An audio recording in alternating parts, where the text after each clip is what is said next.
இலக்கை நோக்கி டுவர்ட் த கோல் இந்த நிகழ்ச்சிக்கு உங்களை அன்புடன் வரவேற்கிறோம். Praise the Lord. ஆண்டவராகிய இயேசுவின் இனிய நாமத்தில் உங்கள் எல்லாருக்கும் அன்பின் வாழ்த்துக்கள். ஏசாயா 38 கர்த்தர் என்னை ரட்சிக்க வந்தார். எசேக்கியா ராஜா கர்த்தரை புகழ்ந்து பாடி எழுதின அந்த பாடல் வரி. ஏன்னா அவன் மரணத்துக்கு ஏதுவான வியாதியா இருந்தான்.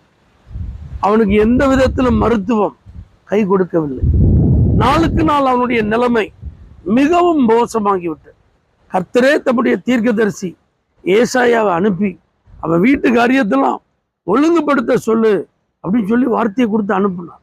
நீர் பிழைக்க மாட்டீர், மரித்து போவீர் என்று தேவனிடத்திலிருந்தே வார்த்தை வந்தது. ஆனா இந்த ராஜா பாருங்க, சுவர் புறமா திரும்பி மிகவும் அழுதான். கர்த்தாவே என்று ஆண்டவரை கூப்பிட்டார். மன உண்மையா உமக்கு முன்பாக நான் நடந்தேனே என்று சொல்லி தன்னுடைய வாழ்வை அவருக்கு முன்பாக நிறுத்தினார்.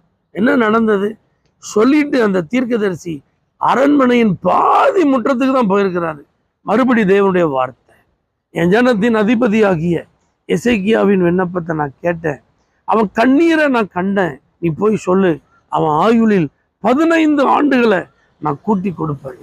இந்த வார்த்தை திரும்ப அவனுக்கு கிடைத்த போது பாருங்க, இப்போ ஆண்டவர்கிட்ட பதிலை பெற்றுக்கொண்ட எசேக்கியா, விடுதலையை பெற்ற எசேக்கியா, சுகத்தை பெற்ற எசேக்கியா, ஆலயத்திற்கு 3ஆம் நாளில் கடந்து செல்ல அடையாளத்தை பெற்ற எசேக்கியா இப்ப தைரியமா சொல்றாரு, என்னை ரட்சிக்க கர்த்தர் வந்தார். இன்னைக்கு நீங்களும் இந்த வார்த்தையை சொல்ல ஆண்டவர் உங்களுக்கு அனுகிரகம் பண்ணுவாராக.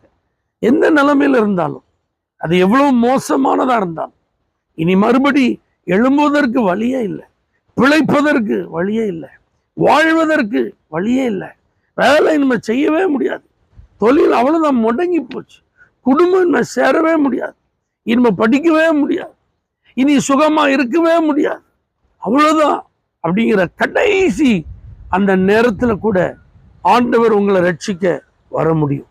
நீங்க அவரை கூப்பிடுங்க. எசேக்கியா கூப்பிட்டது போல நீங்க ஆண்டவருக்கு நேரம் உங்க முகத்தை திருப்புங்க. ஆண்டவருக்கு முன்பாக உங்க கண்ணீரை நீங்க வடிங்க. நீங்க கர்த்தருக்காக நீங்க அவருடைய வழியில நடந்ததை அவருக்கு முன்பாக காண்பித்து என் மேல இறங்கும் நீங்க சொல்லி அவரிடத்தில் விண்ணப்பிப்பீர்களானால் எசேக்கியாவை ரட்சிக்க வந்த தேவன் உங்களை ரட்சிக்க வருவார். ரட்சிக்க அப்படின்னாலே விடுவிக்க, அந்த வியாதியிலிருந்து விடுவிக்க, மரண கட்டிலிருந்து விடுவிக்க, அந்த வியாதி படுக்கையை மாற்றி போட, ஒரு தெய்வீக சுகத்தை கொடுக்க தேவன் இறங்கி வந்தது போல உங்க வாழ்விலும் தேவன் இறங்கி வருவார். கூப்பிடுங்க. நீங்க எதுலெல்லாம் சிக்கி இருக்கிறீங்களோ, விடுபட முடியாம இருக்கிறீங்களோ, அதுல இருந்தெல்லாம் கர்த்தர் உங்களை விடுவிப்பார். தகப்பனே, உம்முடைய பிள்ளைகளை இன்றைக்கு நீர் வந்து விடுதலையாக்குவீராக. இயேசுவின் நாமத்தில் பிதாவே, ஆமென்.